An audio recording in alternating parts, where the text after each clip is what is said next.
Well, good morning, you sexy mother hubbards. It's time for an alternative paper review. First up today to the Daily Express. Hunt says, today's tax cuts are just the start, guys. Interestingly, they don't say just the start of what, do they? Just the start of robbing the coffers of money that we need to fund the public services? It should really be reframed. Like, yeah, today we are further decimating public services on which you rely, and it's just the start, guys. Meanwhile, over to the Times, who say fewer than half of adults are married or even civil partners now. Which I can totally believe. You know, if I look at my own relationship as the archetypal modern relationship, if you like. I mean, we've been together for about 12 years, right? And I suppose that after about 4 or 5 of those, we should have got married, traditionally speaking. But instead, we were in such desperation to get on the ladder, to have some sniff of financial security, to have an investment in the future, that the idea that we would blow, 20 or 30 grand on a wedding was just not even in the equation. It's what makes me laugh about these centre-right, conservative writers who opine the loss of the institution of marriage. And yet, on the very rare occasion they actually ask a member of Generation X or Gen Z the reason, why are you guys not getting married anymore, right? And we would be like, well, because houses are so expensive. Can you help us with the housing crisis? And then we might be able to afford a luxury like a wedding and a honeymoon. And it's like, oh, well, Stop spending all your money on avocados and Netflix. Like, I guess it's so much easier to just pretend that the absence of weddings these days, it's just because kids today have no morals. Like, here's how this shakes out, guys. It's like, I don't need to stand in a church and get the blessing from a God that I don't believe in to validate my relationship. I just don't. But if you want me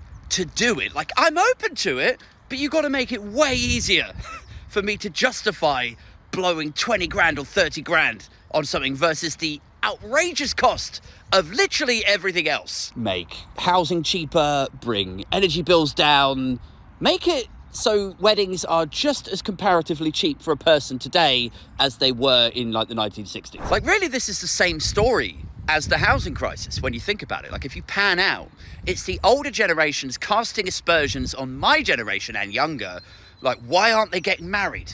They haven't got any morals. Or why can't they get on the ladder? It weren't easy for us, but we kept our head down and we worked hard, right? It can't be that society is crushingly cruel to younger generations now, way more expensive. It can't be that. It has to be that they're selfish or they're lazy, because anything less would rob the older generations of their ego stroking.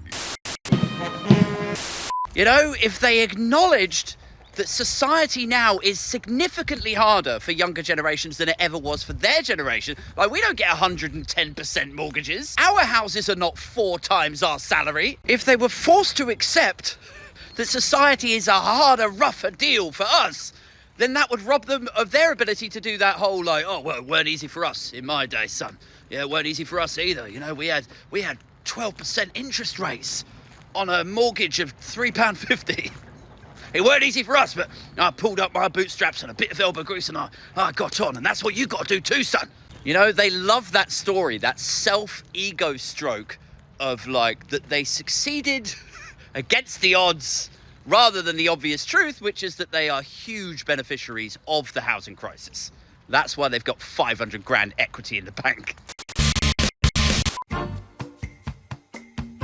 Quick shift away from the papers to LBC, who have this. Nicola Sturgeon branded Boris Johnson a fucking clown. In WhatsApps now divulged to the COVID inquiry. All is forgiven, Nikki. All is forgiven. I don't care about the campaign finance money allegations. I don't care that they dug up your garden.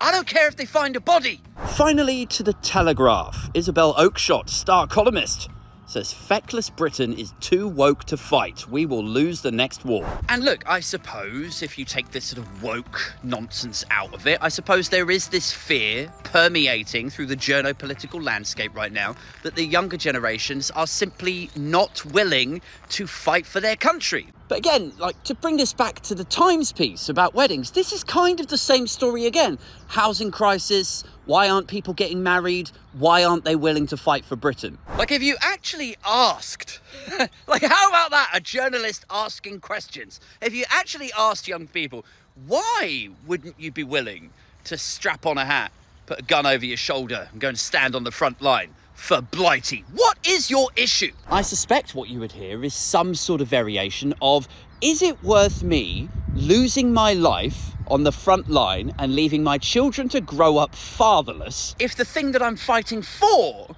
is to keep Britain free from authoritarianism? But it's an authoritarianism that we've already slid deeper and darker into over the last 14 years. Like, I've got no doubt that if there was another Tory parliament, you would find us sort of politically adjacent to Russia in a lot of respects. Like, people forget they were already talking about jailing journalists who embarrass the government. They've already criminalised protest. People like Oakshot are like, why won't you be conscripted to fight authoritarianism? Because I'm already trying here, love.